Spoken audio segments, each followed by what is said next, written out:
어제 밤에 창문을 활짝 열어놓고 그냥 잤어요. 그래서 추워가지고 일어났더니 이게 좀 감기가 걸린 건지 아니면 코로나인지 모르겠는데 한번 점검을 또 해봐야 되겠어요. 하나님의 무서운 징계, 하나님의 무서운 징계라고 하는 지하에서 우리 말씀을 좀 살펴보도록 하겠습니다. 인구 조사를 마치고 10개월 만에 돌아와서 그 인구를 쭉 보고하는 것을 들었던 다윗이 마음에 자책했다. 스스로 내가 잘못했구나 하는 것을 깨달았다는 거예요. 근데 사실 일찍부터 깨달았는지도 몰라요. 그런데 이렇게 이제 이 인구조사가 마치고 그 모든 상황들이 자기가 원하던 것들이 다 눈에 보여지는 그 순간 이게 아주 강력하게 다윗의 마음을 두들겼을 수도 있겠지요. 근데 이게 참 다윗이 위대한 점이에요.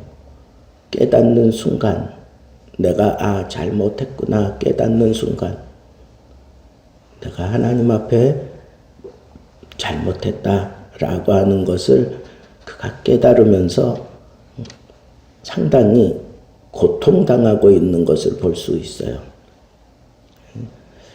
11절에 다윗이 아침에 일어날 때에 라고 그렇게 얘기했는데 이 아침에 일어날 때는 이것은 그냥 평상시의 생활의 모습을 보여주고자 하는 게 아니라 그가 밤새도록 고민하고 괴로워하고 어찌할 바를 몰라 하면서 그렇게 괴로움 속에서 하나님 앞에 간구하고 용서해 달라고 하는 그런 기도를 하면서 밤을 새웠던 그런 모습을 함축하고 있다고 카일이라고 하는 학자가 그렇게 얘기를 해요.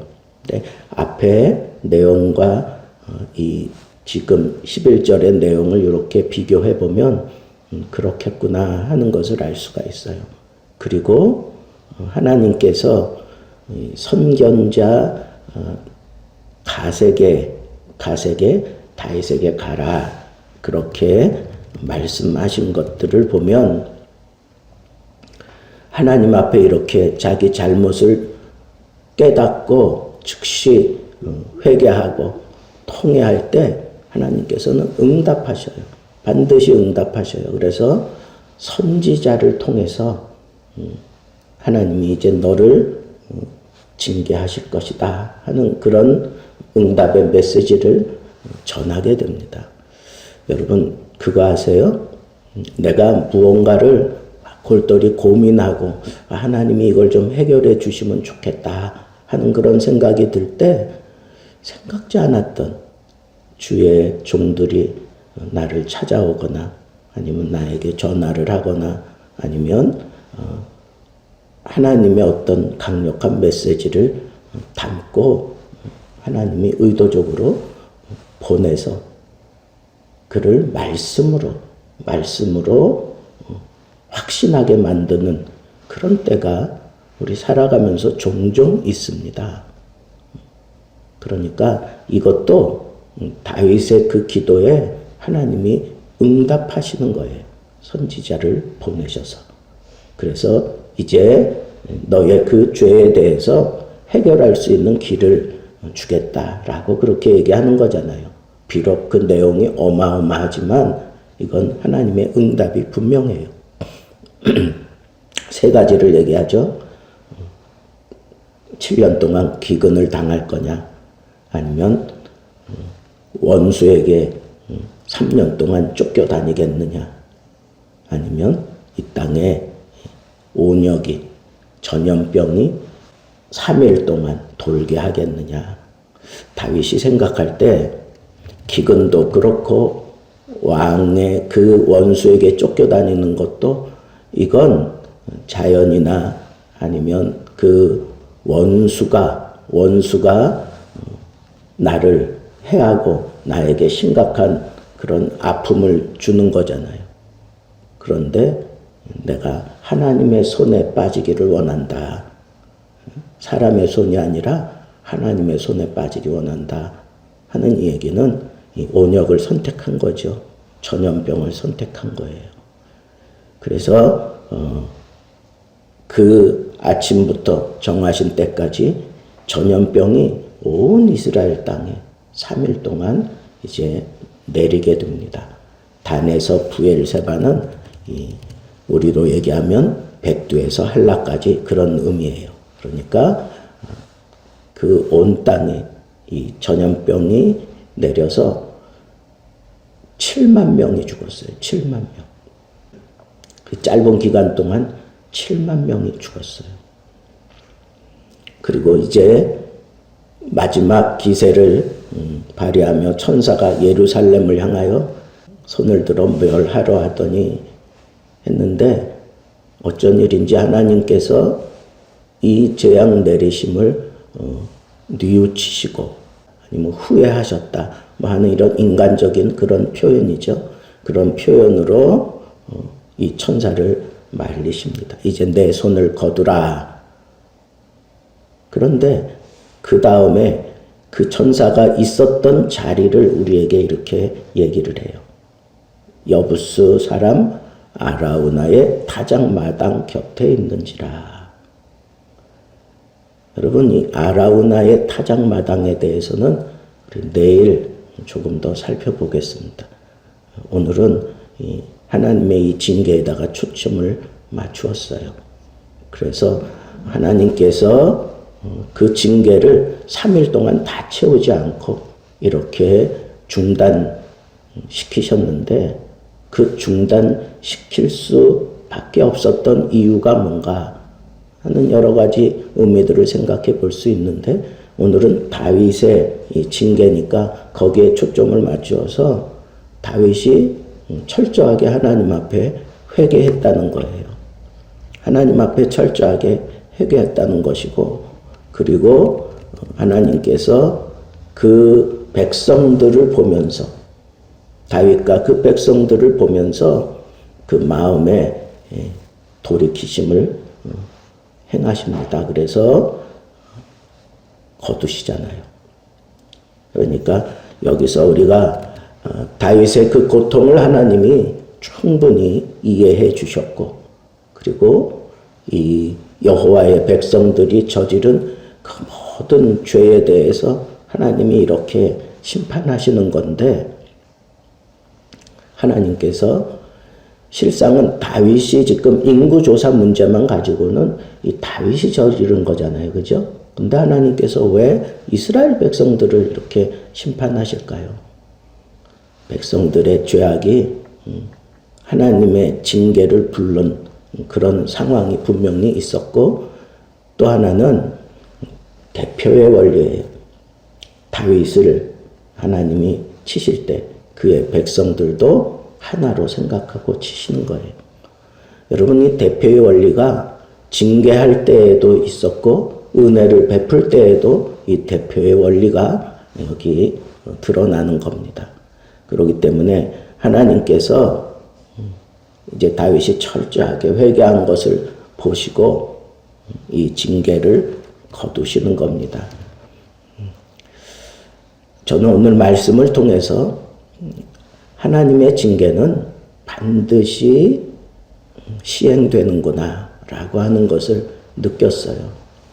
비록 다윗이 회개했지만 그 죄값에 대해서는 그냥 넘기지 않으셨어요. 그 죄값에 대해서 하나님이 징계를 행하시고 이 징계를 시행하심으로 인해서 그 죄를 거두셨어요. 물론 오늘날하고는 다르죠. 예수 그리스도 보혈의 공로를 힘입고 우리가 죄를 고백하면 그 모든 죄에서 우리를 깨끗게 하신다 하셨으니까 이게 달라요. 이제 여기서 대표의 원리가 또 등장해야 되는데 그건 내일 우리가 조금 더 살펴보도록 하고, 하나님의 이 징계가 참 무섭다 하는 이 생각을 우리가 가져야 돼요.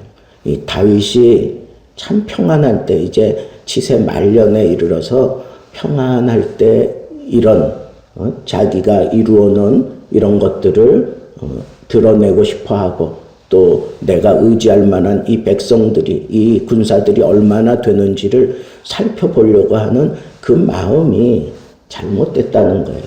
철저하게 하나님만 의지하고 그런 것들을 자기가 활용해야 되는데, 그 활용할 것을 의지하려고 하는 것은, 이것은 하나님의 이 신정 정치 하에서는 절대 있어서는 안 되는 일이에요. 철저히 하나님만 바라봐야 되는데, 그러지 못했기 때문에 이런 재앙이 임할 수밖에 없었다라고 하는 이 사실을 생각할 때, 우리는 무엇보다도 하나님 두려운 분이다라고 하는 의식을 가지고 살아야 돼요. 하나님 두려운 분이다 하는 의식을 가지고 살아야 되고, 또 하나 아이러니하게도 그 하나님께 빠지기를 원합니다라고 그렇게 다윗이 고백하면서, 하나님은 긍휼이 많으신 분이니 라고 그렇게 얘기하고 있는 것을 우리가 또 새겨들어야 돼요. 하나님이 징계하시기는 하지만, 하나님의 사람, 하나님의 백성들을 징계하시기는 하지만, 그 징계의 목적이 그 사람을 세우기 위함이고, 하나님의 뜻을 온전히 실현하게 하기 위함이고, 그리고 하나님의 나라를 정결하게 지켜가기 위함이지, 그 백성들을 완전히 멸망시키기 위한 것이 아니다라고 하는 것을 우리는 알고, 긍휼이 많으신 하나님 앞에 맡길 줄 알아야 돼요. 긍휼이 많으신 하나님께 징계도 내가 원해서 뭐 이렇게 하는 것 같지만, 다윗처럼 지혜롭게 긍휼이 많으신 하나님께서 우리를 좀 긍휼히 여기시며 이 징계를 해주시기 원한다고 그렇게 고백할 수 있어야 돼요. 그래서 3일 다 채우지 않고 이렇게 하나님께서 급하게 또 징계를 멈추고 있는 것을 우리가 볼 수가 있습니다. 마지막 교훈은 이런 거예요. 이 다윗을 징계하시는 하나님, 그 하나님께서 마지막 그 예루살렘을 치려고 하는 그 천사의 손을 막으시면서 이제 족하다라고 그렇게 표현을 했는데, 공교롭게도 그 자리가 바로 아라우나의 타작마당이에요. 그 아라우나의 타작마당에 하나님의 성전이 들어서게 됩니다. 그 아라우나의 타작마당, 거기는 바로 아브라함이 이삭을 바쳤던 바로 그 자리라고 그렇게 학자들이 생각을 해요. 이에 대한 구체적인 내용은 내일 좀 더 살펴보기로 하고, 하나님께서 바로 그 성전, 바로 그 언저리에서 하나님이 손을 거두실 수밖에 없는 것은 바로 거기서 예수 그리스도의 십자가가 세워지는 겁니다. 여러분, 하나님은 시공간을 초월하시는 분이에요. 하나님은 어제, 오늘, 미래가 없습니다. 그 자리에 달려있는 예수 그리스도의 그 처참한 모습을 보시고, 뭐 이런 것들을 우리가 영적인 그런 눈으로 우리가 조금 이해할 수는 있어요. 어쨌거나 우리의 모든 죄값을 우리 주님이 해결해 주신다는 이 믿음을 우리가 붙잡으라는 거예요. 이 믿음 붙잡고 우리가 죄 짓지 않으려고 하나님 앞에서 살아야 되고, 그리고 하나님의 손에 맡겨야 되고, 그리고 철저하게 우리 주님의 그 십자가 붙들고 우리의 이 잘못을 하나님 앞에 해결받을 수 있는 지혜로운 하나님의 백성들로 살아가기를 우리 주님의 이름으로 축복합니다.